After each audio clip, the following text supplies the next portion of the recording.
C Joseph Vijay எனும் நான்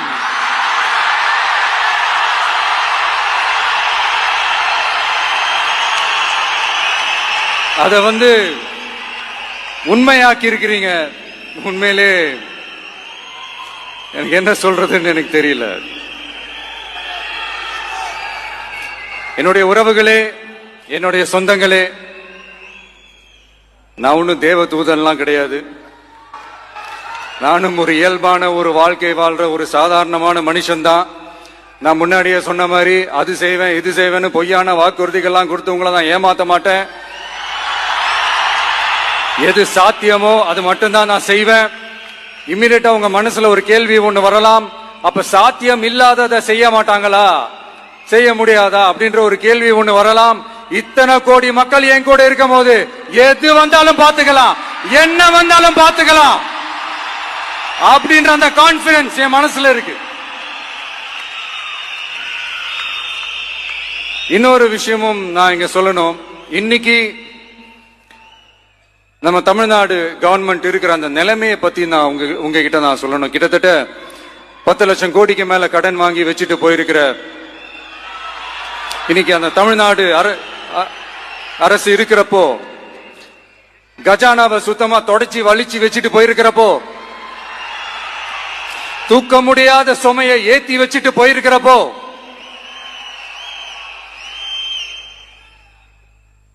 அப்படிப்பட்ட ஒரு நிலைமையில தான் இந்த பொறுப்பை நம்ம கையில் எடுத்திருக்கிறோம்.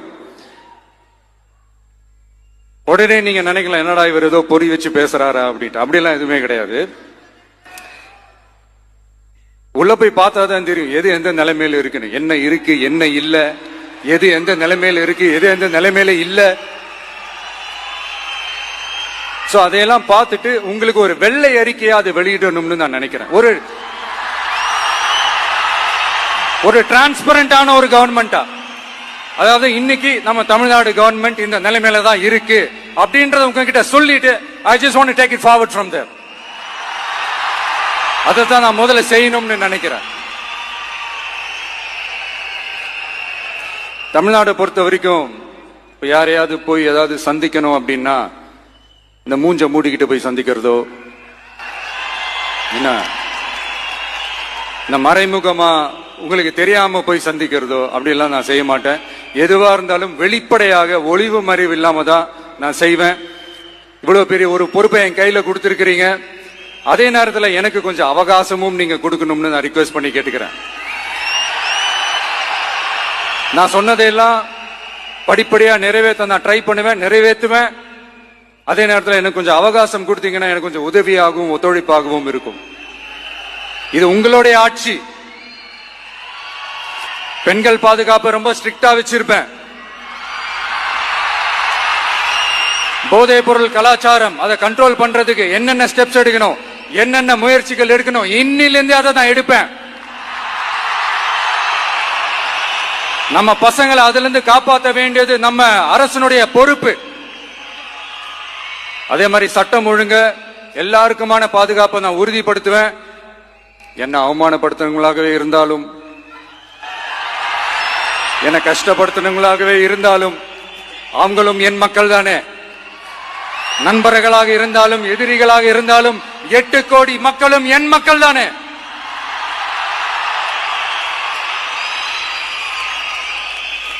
அது மாதிரி இந்த அடிப்படை விஷயங்கள், கல்வி, ரேஷன், மருத்துவம், குடிநீர், சாலை வசதி, பஸ் வசதி, இந்த மாதிரி விஷயங்கள்ல தான் என்னுடைய முதல் கவனம் செலுத்தணும்னு எனக்கு தோணுது.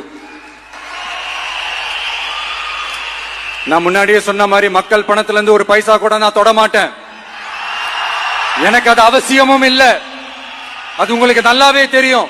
இந்த விஜய் தப்பு பண்ண மாட்டான், தப்பு பண்ணவும் விட மாட்டான். அது யாராக இருந்தாலும் சரி, என்னோட கவர்மெண்ட்ல என் கூடவே இருக்கிறவங்களாகவும் சரி, விட மாட்டான்.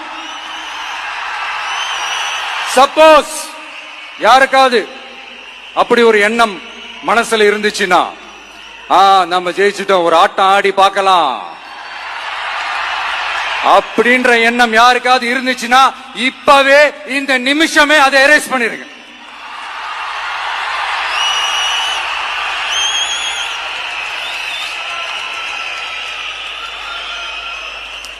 இங்க ஒரே சென்டர் தான், என் தலைமையில் உண்டான சென்டர். இந்த பக்கம் ஒரு சென்டர், இந்த பக்கம் ஒரு பவர் சென்டர், அங்க ஒரு பவர் சென்டர், அதெல்லாம் கிடையவே கிடையாது. இப்பவே சொல்லிடுறேன். பெண்கள், இளைஞர்கள், விவசாயிகள், அரசு ஊழியர்கள், ஆசிரியர்கள், உழைக்கிற மக்கள், மீனவர்கள் எல்லாருமே நம்ம டிவிக்கு அரசுல நல்லா இருப்போம், நல்லா இருப்போம், நல்லா இருப்போம். பிறப்புக்கும் எல்லா உயிர்க்கும் அப்படின்றத நம்ம சமரசம் இல்லாத அடிப்படை கோட்பாடு. சிறுபான்மை சகோதரர்களே, உங்களுக்காக நம்ம டிவிக்கு அரசு கூடவே நிற்கும். உங்களுக்கு அதுல எந்த விதமான சந்தேகமும் வேணாம். இந்து, முஸ்லிம், கிறிஸ்தவர்களுக்கான முகம்தான் இந்த விஜயனுடைய முகம். அதுல 100% நீங்க இந்த விஜயை நம்பலாம். இப்படி ஒரு சூழலை ஏற்படுத்தி கொடுத்த தமிழ்நாட்டு மக்கள், ஒட்டுமொத்த மக்கள், உங்கள் அனைவருக்கும் இந்த நேரத்தில் என்னுடைய நன்றியை தெரிவிச்சு, இன்னொருத்தவங்களுக்கு முக்கியமா நான் நன்றி சொல்லணும். அது இந்த விஜய் மாமாவோட குட்டி நண்பா, நன்றி.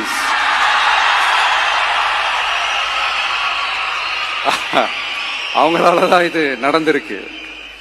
உங்களுக்கு எப்படி நன்றி கடன் செய்யணும்?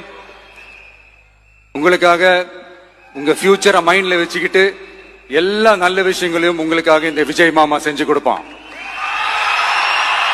கான்பிடண்டா இருங்க. அதே மாதிரி இன்னொருத்தவங்களுக்கும் நான் முக்கியமா நன்றி சொல்லணும். உங்களை எப்படி நான் மறப்பேன்? நீங்க தான் என்னோட உயிராச்சு. தமிழக வெற்றி கழக தோழர்களே,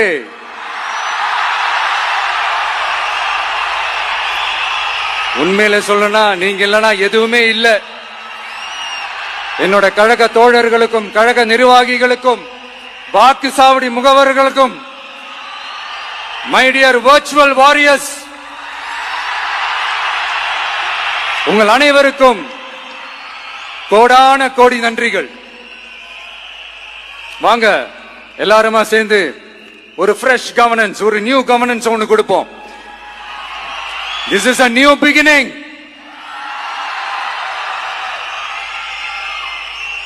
A new era of a real, secular, social justice starts now.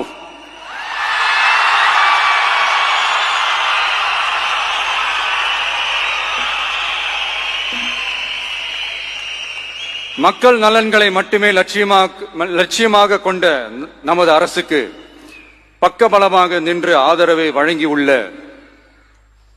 Congress பேரியக்கத்தின் தலைவர் மதிப்புக்குரிய திரு மல்லிகார்ஜுன் கார்கே அவர்களே, பாராளுமன்ற எதிர்க்கட்சி தலைவர் மதிப்புக்குரிய மை பிரதர் திரு ராகுல் காந்தி அவர்கள், காங்கிரஸ் கட்சியின் பொதுச் செயலாளர் மதிப்புக்குரிய திரு கே.சி. வேணுகோபால் அவர்கள், தமிழ்நாடு காங்கிரஸ் தலைவர் மதிப்புக்குரிய திரு செல்வ பெருந்தகை அவர்கள், என்னுடைய நண்பர் பிரவீன் சக்கரவர்த்தி அவர்கள், சிபிஐஎம் கட்சியின் தேசிய பொதுச் செயலாளர் மதிப்புக்குரிய தோழர் திரு M.A. பேபி அவர்கள், மாநில செயலாளர் மதிப்புக்குரிய தோழர் திரு பி. சண்முகம் அவர்கள், அரசியல் தலைமை குழு உறுப்பினர் மதிப்புக்குரிய தோழர் திரு கே. பாலகிருஷ்ணன் அவர்கள், பாராளுமன்ற உறுப்பினர் மதிப்புக்குரிய தோழர் திரு சு. வெங்கடேசன் அவர்கள், நமது அரசுக்கு ஆதரவு வழங்கியுள்ள விடுதலை சிறுத்தைகள் தலைவர் மதிப்பிற்குரிய அண்ணன் திரு திருமாவளவன் MP அவர்கள், நாடாளுமன்ற உறுப்பினர் மதிப்புக்குரிய திரு ரவிக்குமார் அவர்கள், சட்டமன்ற குழு தலைவர் மதிப்பிற்குரிய திரு வன்னி அரசு அவர்கள், சிபிஐ கட்சியின் தேசிய பொதுச் செயலாளர் மதிப்புக்குரிய தோழர் திரு டி. ராஜா அவர்கள், மாநில செயலாளர் மதிப்புக்குரிய தோழர் திரு M. வீரபாண்டியன் அவர்கள், முன்னாள் தமிழ்நாடு மாநில செயலாளர் மதிப்புக்குரிய தோழர் திரு ரா. முத்தரசன் அவர்கள், இந்திய யூனியன் முஸ்லிம் லீக் கட்சியின் தலைவர் மதிப்புக்குரிய டாக்டர் திரு காதர் மொய்தீன் அவர்கள், நாடாளுமன்ற உறுப்பினர் மதிப்புக்குரிய திரு நவாஸ் கனி அவர்கள், உங்க எல்லாரையும் வருக வருக என்று வரவேற்கிறேன். முக்கியமா இந்த மாதிரி நேரத்துல எனக்காக நீங்க குரல் கொடுத்ததுக்கும், எனக்காக நீங்க சப்போர்ட் பண்ணி கூடவே நின்னதுக்கும் உங்க எல்லாருக்கும் இந்த நேரத்துல என்னுடைய நன்றியை தெரிவிச்சுக்கிறேன். கான்பிடண்டா இருங்க. நல்லதே நடக்கும். வெற்றி நிச்சயம். மீண்டும் சந்திக்கும் வரை இல்ல மீண்டும் மீண்டும் சந்திப்போம். நன்றி, வணக்கம்.